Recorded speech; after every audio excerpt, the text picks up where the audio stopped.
هلو، كيفكم؟ شو اخباركم؟ جايز معاكم 5 ثواني تحسروا اليوم شو في. لا نعدي لو سمحتي. 1 5. اليوم حفلة تامر والشامي. جايز كتير متحمسة، بتعرفوني قديش بحب تامر، طبعا كمان بحب اغاني شامي كمان، بس كتير متحمسة، كتير متحمسة اليوم احضر الحفلة.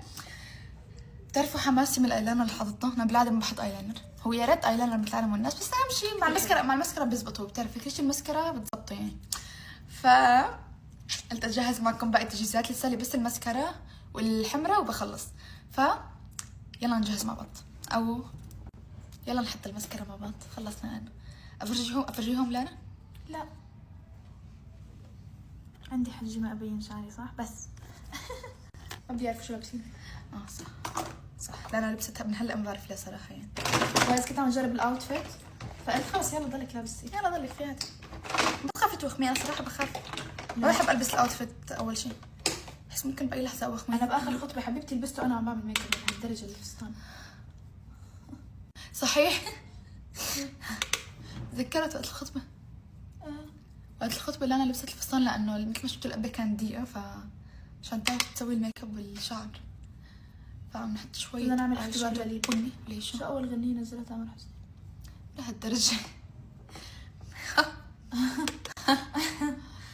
تامر شوف الفيديو. لا انا شو استني، ما بعرف يا جماعه، الموضوع شوي غنية كبيرة تامر. يتعبني ويتعبني. لا شو الاسم بس مو الغنية كاملة. يا وجع قلبي من حبي. اوكي مش قادرة. قد صار لك بتسمعي لتامر وعن جد بتحبي من قلبك؟ صار لي يمكن 2 3.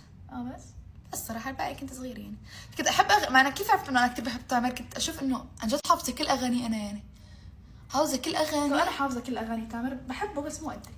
لا مو حافظة كل أغاني. شو بلا سميلي موعدك اتحدلك.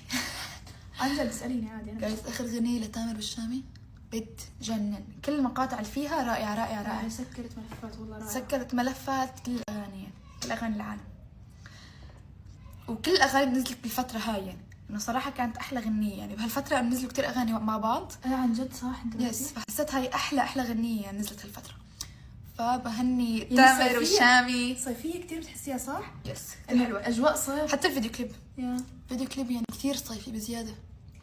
فتعال نغنيها يلا.